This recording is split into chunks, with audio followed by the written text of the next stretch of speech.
Over the past 30 years, computers have revolutionized our lives. They affect us all. Some for the worse, but mostly for the better. Almost a year ago, my laptop changed my life, but for the worse. I was stuck in Salt Lake City for a week-long meeting. It was my first evening away from home, and I called home as usual. And what? I got to enjoy watching an erotic sex show live on my computer. Despite her advanced age, the woman on my small 14-inch screen had all the right curves in the right places, hips and breasts. She moved her hips slowly. She leaned in slightly, their lips met, and they shared a long, lustful kiss. Then they had lewd sex. I've had enough. I exited the program and turned off the computer. I didn't really want to watch what I just witnessed. In fact, the whole thing disgusted me. The woman on the screen was none other than my beautiful wife, Martha. And this intense debauchery took place in our home in Sacramento. Martha is a beautiful 47-year-old woman. After almost 25 years of marriage and 2 grown children, she is still a very sensual woman with all the right curves. I am Bob McLeod, a 49-year-old architect, loving husband of 25 years, and now a cuckold. I had known for a long time that something was wrong between me and Martha. She was detached, was often distracted when she was alone with me, barely listened to me, and our lovemaking was sporadic at best. I'm suspicious of her new habit of working late at work and on weekends. So, as my trip approached, it became clear that I had to find a way to keep an eye on her while I was away. It wasn't very difficult, just expensive. I had several motion-activated video cameras installed throughout the house under the guise of a new security system. I could monitor every camera from anywhere in the world. In a way, I'm glad I discovered her infidelity that evening. After a few minutes of feeling sorry for myself, my anger took over. With no outlet to release it, this anger simply raised my blood pressure to a new peak, and the first thing I knew was that I had collapsed. I knew something was wrong, very wrong. I had time to call 9.1.1 and gave them my number at the Hilton, and I hung up. I woke up later that night in the ICU. Long story short, a few days later, after numerous tests, I learned that I was suffering from advanced endocarditis. Most of my heart valves were severely damaged. In just a few days, I found out twice that my heart was broken. Figuratively speaking, I was heartbroken when I discovered that my 25-year marriage was over and that my loving wife was nothing more than a cheating and lying slut. I was also literally heartbroken when I learned that without a heart transplant, I had very little time to live, a year at most. Under any other circumstances, I'm pretty sure I would have taken the long, slow route out of my marriage to Martha. But now I didn't have time to waste. All alone, bedridden in an unfamiliar city hospital, all I could do was plan the next few months. My last few months. Yes, I'm a sore loser, and it's true that I mainly plan to take revenge on my wife and her lover. Well, sue me. I'm sure I won't be there. If that's the case, it will come before the trial. Only my aversion to firearms kept me from flying home and shooting at the scene of the crime. Also the fact that I couldn't fly. I had a long ambulance ride all the way home. My brother Steve was surprised when an ambulance pulled up to his home in Elk Grove, California. There was no way I was going home, and I didn't want to force myself on my children. Survived by my twin brother Steve. When a stranger or an acquaintance looks at us, they cannot tell us apart. But everyone close to you can notice the difference. One of the big differences is that I only have one kidney, just like Steve. But I have a right kidney, and he has a left one, my kidney. You see, Steve traveled a lot in his early 20s. He didn't know he had a severe infection. He allowed this to undermine his health for several months. And when doctors found out about it, he was close to death from kidney failure. After several tests and surgery, he was back on his feet with one of my kidneys. No wonder I turned to him in my time of need. I didn't need to ring the bell. While the medic was pushing me in my wheelchair towards the house, company policy, since I can walk on my own, the front door opened and Steve came out. Bob, what the hell is going on? What does all of this mean? Ambulance and wheelchair? Well, Steve, I'm glad to see you too, I said, getting out of the wheelchair. I turned to the medic to shake his hand. "Thank you, buddy. Want to grab a coffee before heading back to Salt Lake City?" "No, thanks. I will go. Take care of yourself." I looked at him as he slowly walked towards the ambulance. I walked past Steve and entered the house, my little brother following at my heels, just as he did 49 years ago when he followed me about an hour later, turning my mom's ordeal into a nightmare. Now I understand why my mother loved me the most. I went to the refrigerator, grabbed 2 beers, and sat down at the table, offering one to Steve. He waited a moment before asking again what was wrong with me. Well, I'm screwed. I don't think there's a better way to say it. First of all, my heart is like Swiss cheese, and there aren't many miles left in it. I have less than a year to live, the doctor said. Upon hearing this statement, my brother jumped up from his chair, stunned, with an expression of pain on his face. "Oh, Bob, it's horrible. Can't they do the same as they did to me? Transfer?" Well, I was included in the list of recipients, but the doctor said that I had little chance. "Do you remember that we have rare blood? Add to that my age and the fact that I'm only working on 1 kidney, and I'm not very high on the priority list." "This sucks," my brother said, leaning back in his chair. "How does Martha react to the news?" I didn't answer right away. I just looked at him, and it gave him time to connect the dots. He looked at me when he realized that Martha probably didn't know. "Oh my God, she doesn't know, does she?" "You came here straight from Salt Lake," my brother concluded. "What's going on, Bob? Why didn't you go home?" "Steve, I discovered that I have a heart condition after I had a heart attack in Salt Lake City," I told him. "And I had a heart attack after I discovered that Martha was cheating on me. It almost killed me. And, okay. How did you know that she was cheating on you?" asked Steve. "It doesn't matter how," I answered him.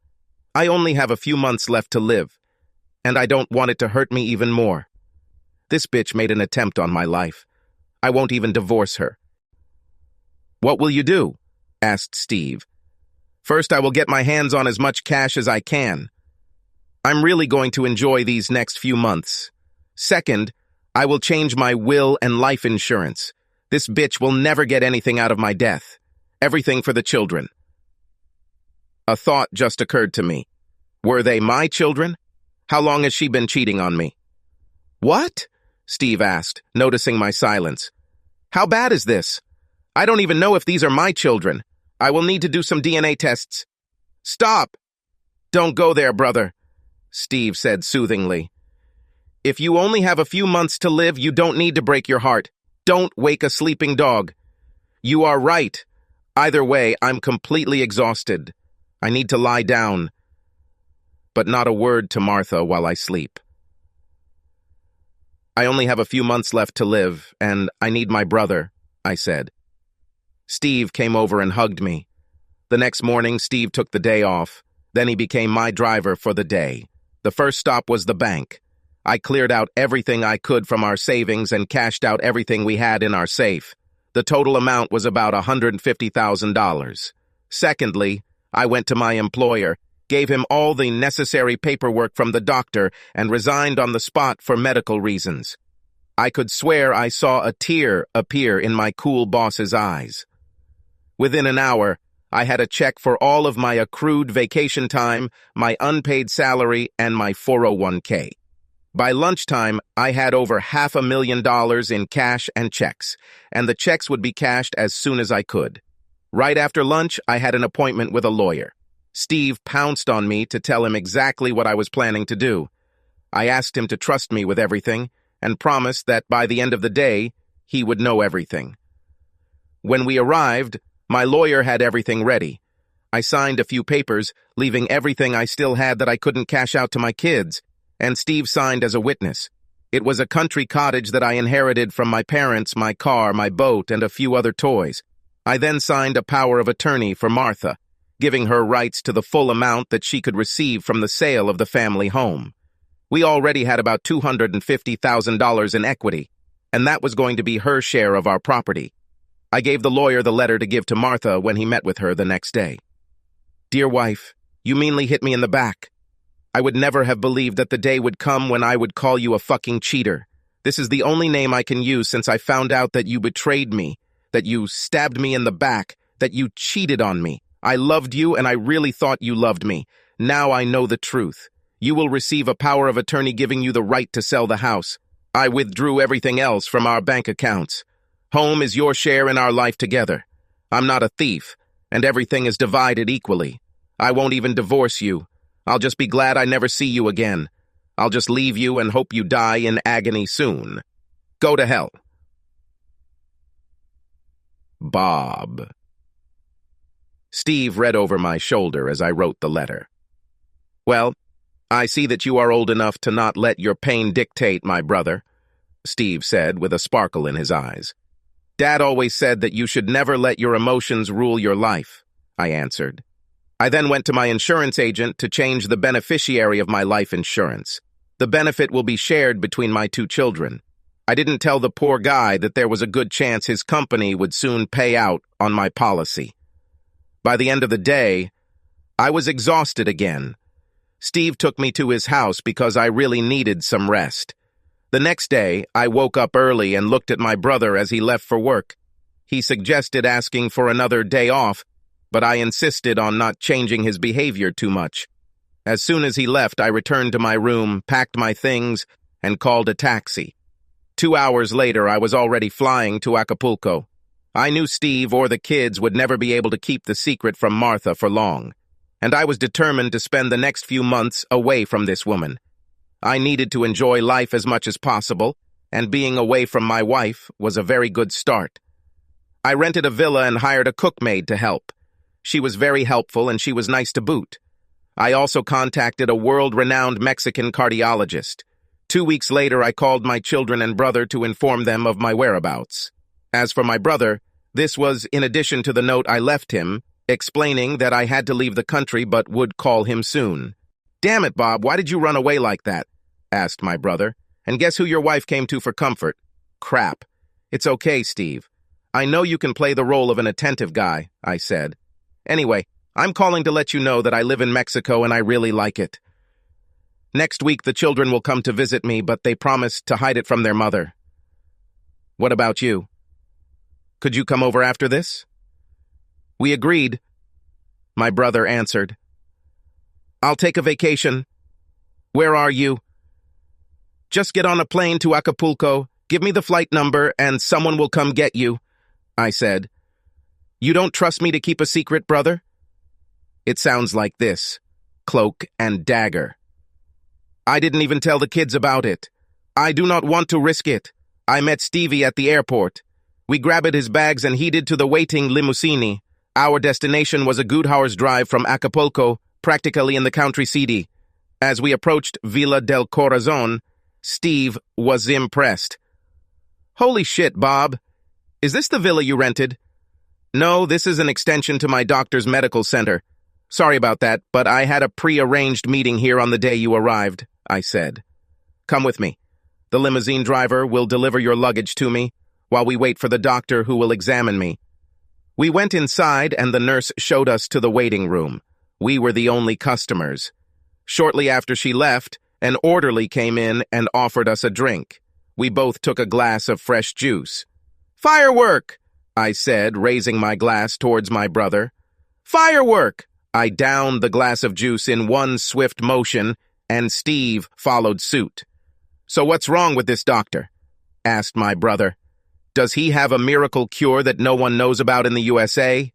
"No, but he is a famous heart transplant surgeon." "Oh, I take it he is a very good surgeon?" "Well, I don't know if he's any good. I chose him because he has a rather vague sense of ethics," I said. Steve looked at me curiously. "I don't understand." "Free ethics? What do you mean?" "Well, for a good price, he doesn't care where the organ comes from, and for an additional fee, he gets it himself." Steve looked at me in shock. "It's not serious, Bob," he began to say. I don't feel so good. I feel dizzy." I stood up and approached my brother. I took his hand. "Steve, you are my brother, and I would do anything for you," I said, hoping to tell him everything before he passed it out. "In fact, I already gave you one of my kidneys. And how did you repay me? Sleeping with my wife. You betrayed the man who saved your life, your own brother. For that, I want my kidney back. And while we're at it, I'll take your heart too. It's time to pay up, brother. Our father always said that we both had our hearts in the right place. This will be true for you pretty soon. I'm not sure he heard my last tirade. I rang the bell and the orderlies returned to the room to prepare us. After many weeks of post-op recovery, I left Mexico and returned to California. I was still too weak to work, so I asked the children to let me live in the cottage. Most of my money was spent, but I had enough left to survive for a few more months without work. Because of my situation, I was unable to receive any unemployment benefits or health insurance. Steve's disappearance did not go unnoticed. In fact, it was my dear wife who brought this fact to light. As soon as I arrived, the children told me that everyone was looking for their Uncle Steve and that their mother had contacted the police. The following week, a police detective came to the cottage and asked if I had any information about Steve's whereabouts. I told him I last saw him in Mexico and he was alive and well, but I haven't heard from him since then. The inspector, of course, sensed something was wrong, but whatever it was in another country, and there was nothing he could do about it.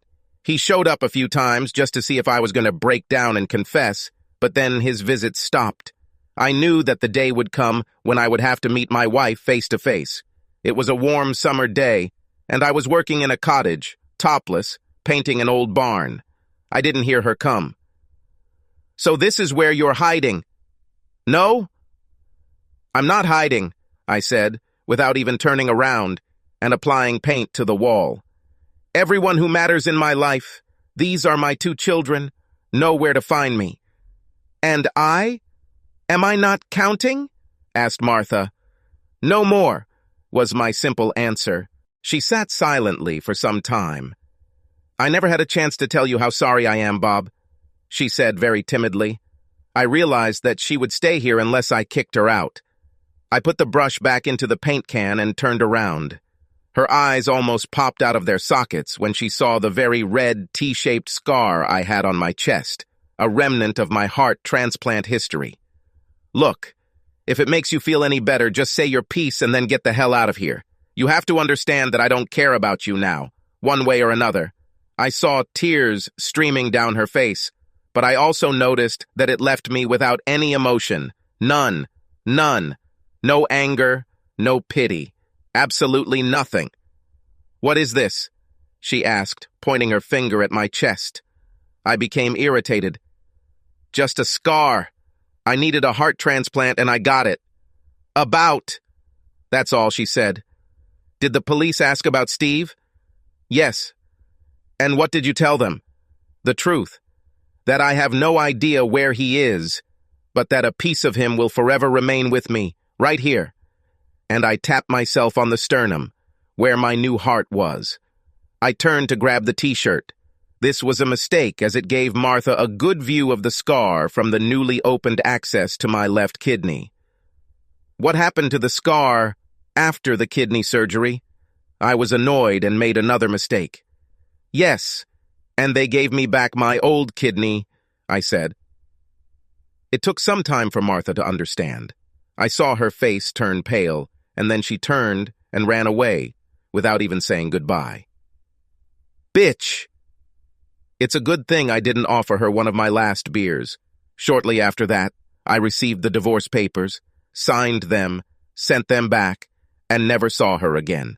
For those wondering, DNA showed that my children are indeed mine.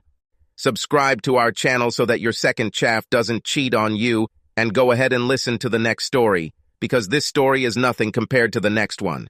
If you're under 18, don't even think about listening to the next one.